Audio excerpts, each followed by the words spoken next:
Hello, welcome to our video review of The Gallery Episode 1, Call of the Starseed. This is a game that was released way back when the Vive originally came out, which was April the 5th, 2016. It's now priced at £14.99 or $20 and was made by Cloudhead Games. Roots, what sort of game is this? It's a puzzle game. It's my favorite, you know? Um, I was just saying a little while ago how like this game, the puzzles are cool, but I get to moments where the friction inside the headset is just too much, where I get frustrated. But yeah, it's a puzzle game. Yeah, I mean, it's worth noting that this game came out obviously way back when the Vive came out, or shortly after the Vive came out, and was so it's an early game. And I think it's important to reflect on that sometimes when you look back at these early games because they're not going to meet up to the modern VR standard. But yeah, this was one of the early games that I played when I first got VR as well, which could sometimes reflect on your opinion. But I really enjoyed this. I thought it was a really well made. It's teleport only, which is one thing that some people obviously puts people off.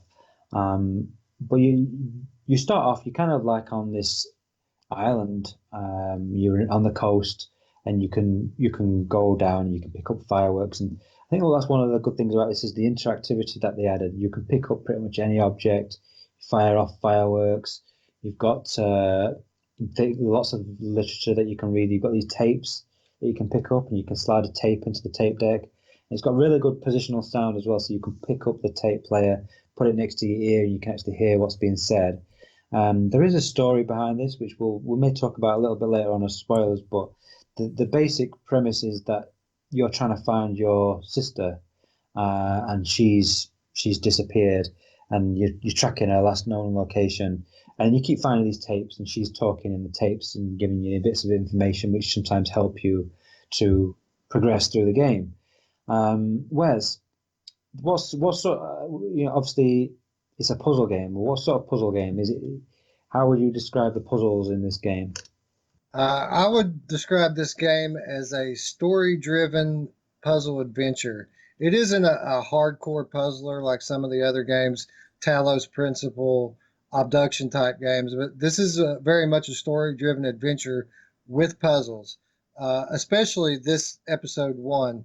And going back to what you were saying earlier, this is an older game, but I feel it very much holds up today from a quality standpoint graphically, audio wise, a very good game, even still today. But it's the puzzles were kind of environmental puzzles. They give you, if you, as you were saying, the environment's very interactive. You can interact with a lot of objects. And if you're the type of person who's good at examining things, picking up, maybe reading some literature that's left lying around. This game gives you clues on how to progress through it.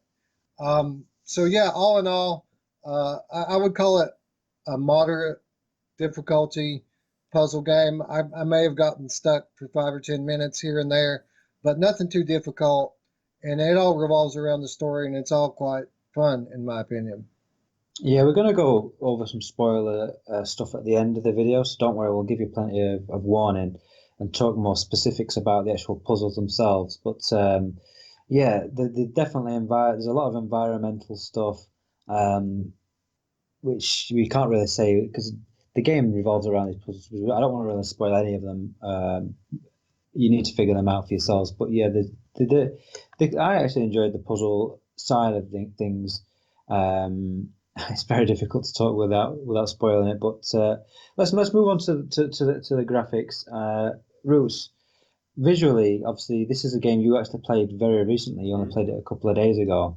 So how did you feel it looked visually I thought compared to obviously, yeah, that's it. modern VR Modern. games? Yeah, look, I thought it looked good. I enjoyed everything about this game. The graphics, the puzzles and stuff. The puzzles weren't too hard, like Wes was saying. The my biggest gripe is the teleporting. And it's not even teleporting. It's just it felt non-intuitive. It didn't feel right. It was weird the way that you moved it back and forth, and I felt like a lot of times I was having to teleport somewhere to teleport somewhere to teleport somewhere, and it really made me not like a lot of the experience. And I could see how if I had played it in 2016 or 2017, I would have been like, oh my god. Now after locomotion, and even with proper teleportation, um, that just drove me crazy. And I don't know if I would have stuck with it if I wasn't, knowing that I was going to review it. But that's just me. I didn't like the teleporting in this game at all. It drove me crazy. And maybe it's just me. Did either of you have that issue, or is it just me? Yeah, I mean, it was one of my earlier games, so I didn't have as much of an issue. But there is some options to change a few different things, like the way that you can do like blink teleportation, or you can have it where it's just instant. You just bam, you're there.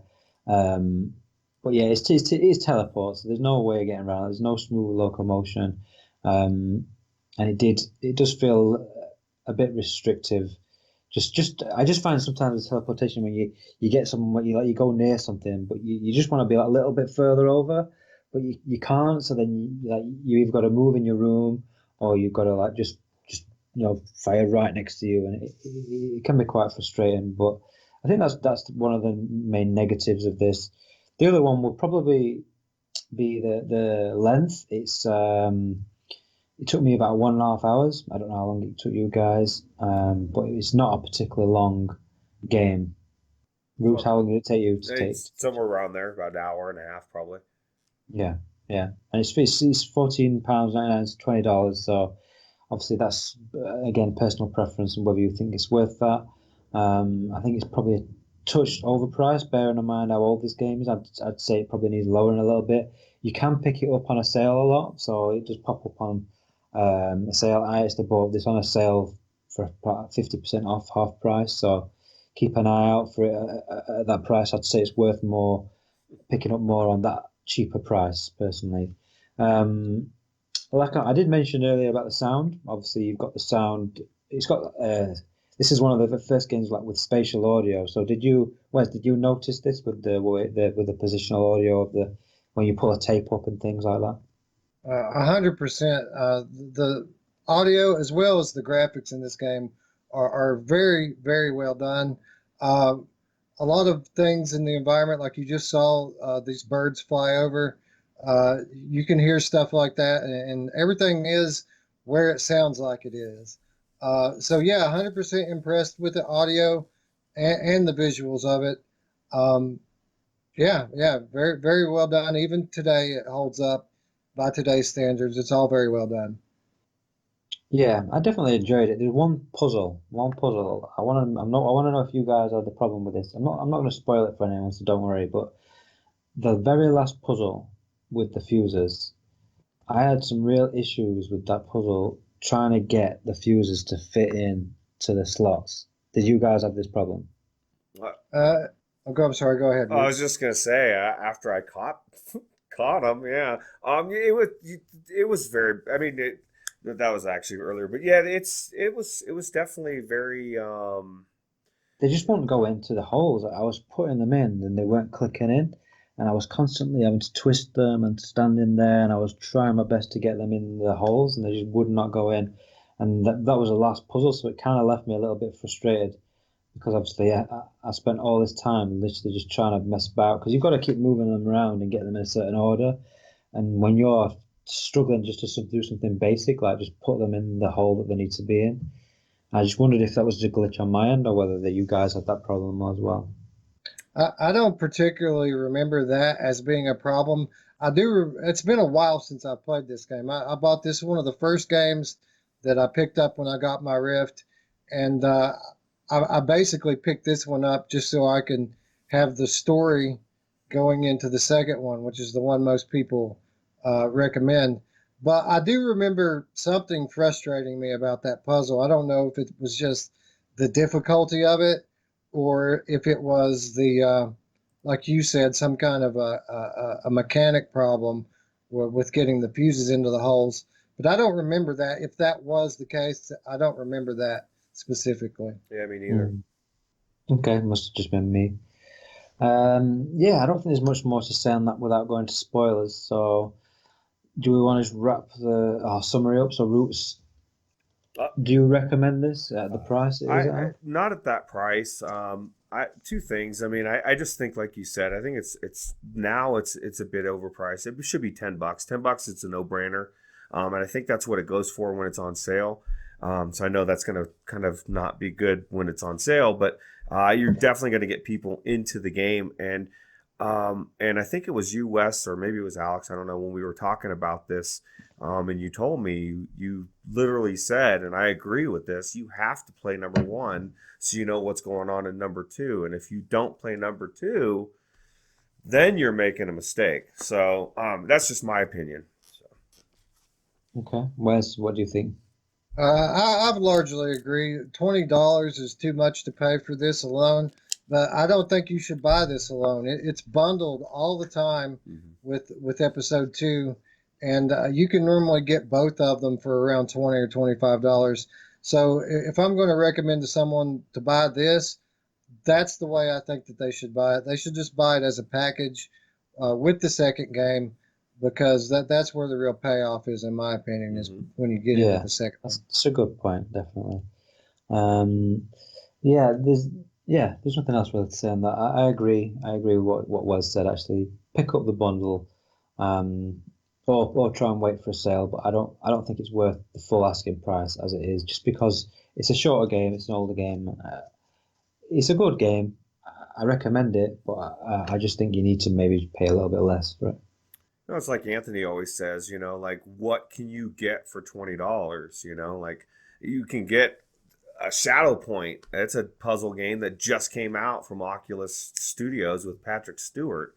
Like I could just think there's just too many games for $20 that you could get, and a 2-year-old game that is good, or 3-year-old, is just not worth $20.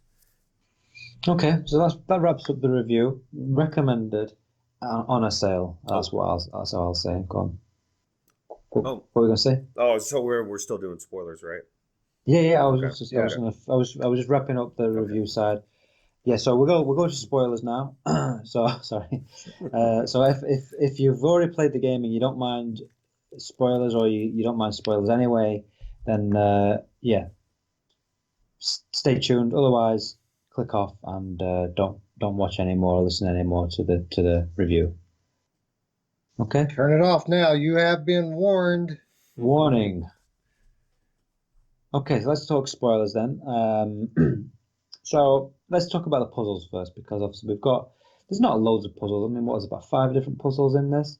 Something like that. Yeah. I mean, they've just shown one on the screen actually, where you have to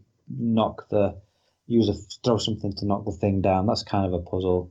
But then the first main one, which I think I really liked, which is, again, it might be just because it was an earlier game that I played, was using that flare gun. I really enjoyed using that flare gun. You have to shoot the flares, and you've got these bells. So like on the boys, you've got to shoot the boys, and once you get all of them, it opens up a gate. And I just really liked the way that the gun felt.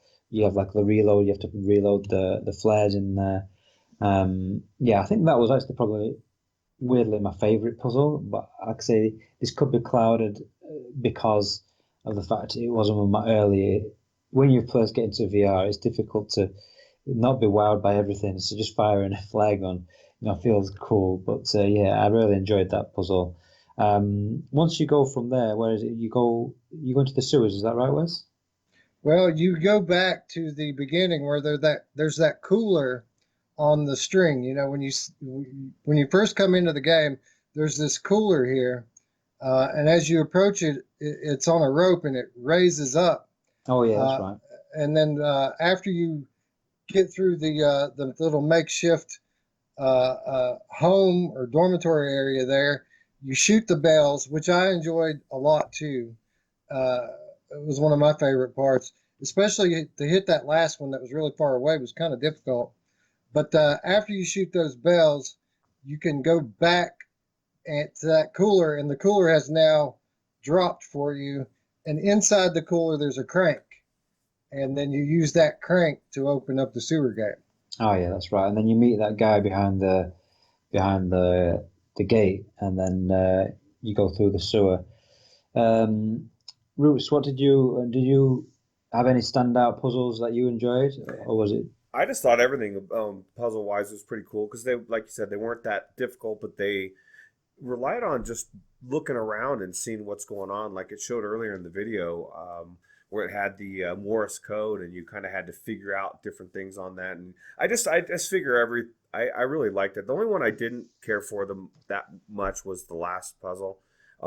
It seemed like it drug on a little bit too much, but um, Yeah, obviously there was one where he's throwing all the stuff at you, so yeah, you've the got to stand fuses. on it. Yeah, Yeah, that was pretty cool. Except for I kept dropping them, and that was not. that for some reason I don't know why, but I couldn't find the right fuses. I don't know if you guys had this problem. He was constantly lobbing them and He throwing them at me. he was throwing garbage too. He was throwing like Yeah, real and I was parts and not real parts, and yeah, that was cool. But it was, I think that's the kind of thing I liked about this. It is very environmental, so it is you're using your hands a lot, which is I think it's the same with the second one, which we're going to talk about later. But the it's you're doing things that you can't do in flat, and that's what is important. I think you could I guess you could, but it's obviously getting a flare going, it's loading it up, it's actually physically having to aim, accounting for the drop of the flare. It's obviously having to catch the things and put the fuse in. It's having to you've got there's one which is literally like a puzzle where you've got to get all the pieces and put them in the right order. And I just thought that the way that they did the puzzles was really good, and they made a good use of VR. Um, that's my personal thoughts on that. Yeah, Um, and even if this game were to, like, the puzzles were to translate to flat, it still wouldn't be nearly as good as of a game, because, in my opinion, the strong point of this game is the sense of presence you have in it. It really feels like you're in this place. They did a really good job of building a believable world around you, even though some of the things that are happening are quite unbelievable. yeah, I like the feel of being on that beach and firing the fireworks off and everything. And this is one of those where it was really cool, and when it ended, it was kind of disappointing because I wanted more of it. So Uh, yeah, what do you guys think of the backpack? The inventory I thought was pretty good system. It felt good. The way you could grab stuff, you highlight it, grab it out. It's in your hand. It was probably, I'm assuming, when it first came out, was probably first of its type that was so cool and interactive, right? yeah, it yeah, was it was very cool. It was a bit finicky sometimes. Sometimes I don't know if you guys had problems. Sometimes you try and put something in, it'd fall through, and you'd have to pick it back up again. And but overall, obviously, again, that's another thing. Just reaching over your back and physically pulling a backpack out and then having it float there. I mean, we've seen it in a lot of games now, but this was the first to do that, so that definitely felt good. And it's again, it feels like it's made for VR. yeah, 100%. Yeah, definitely one of the first uses of what has gone on to become a relatively common mechanic for inventory. So yeah, 100%. Okay, so let's end this by touching on the story a little bit. Obviously, this starts off. This is kind of the introduction almost to the second game. Obviously, you arrive looking for your sister. We actually had a little conversation before, and Wes automatically said that you're the brother looking for the sister. But when I listened to an interview with the dev, they purposely named you a name. I think you are Alex, aren't you, in this? And because it's a unisex name, so you can. It's handy for me. That's two games, in fact, I played recently. You call Alex, and then it's handy because you can actually change your gloves and your hands to women's hands. So they did want you to feel like you were the character, and it's definitely a game where they're trying to tell a story. So the story is an important part of the game. Roots, obviously, you played this the most recent out of the three of us. What was your thoughts on the story? What was your interpretation of what's happening? It was weird. That professor was very bizarre to me, and I still don't know exactly what his role on. My biggest problem is like you just said, and I'm sure some people have this issue as well. like it's a story-driven game. But I get into a lot of these games, and if the story doesn't grab me, I just tune it out and I just play the game. And to be honest, I know that there was a somebody missing, and we were looking for him, but I don't know too much more outside of the story, just because I tuned it out. Do either of you have that issue, or is it just me? Like, if the story doesn't grip you, will you play through it, but just kind of tune out some of the? Yeah, I'd agree with that. Sometimes because it depends on the story, and obviously sometimes this story obviously it's got depth to it, but you can interpret. If you didn't play the second game, it leaves it on a big cliffhanger. Obviously, you end up going on that thing, and it goes from you being feeling like you're in an actual real place on Earth, and now you're on this floating platform, floating through some weird futuristic alien type thing. So they definitely left it wide open for you to want to see what happens. Yeah, I don't think I really cared too much about my sister, I've got to be honest with you, or finding it. I was probably just more interested in just going through the environment and enjoying the environments more than the story personally for me. Wes, what did you think? I like the story. Okay, I really more than the story. I really like the characters. I think that the voice acting was done well. I think the professor was very eccentric and an entertaining character. But I don't zone out like Reach was talking about. I normally I'm the type of player who dissects the story. I look for every little nuanced bit of information I can get about the story. It's one of the things I enjoy about games.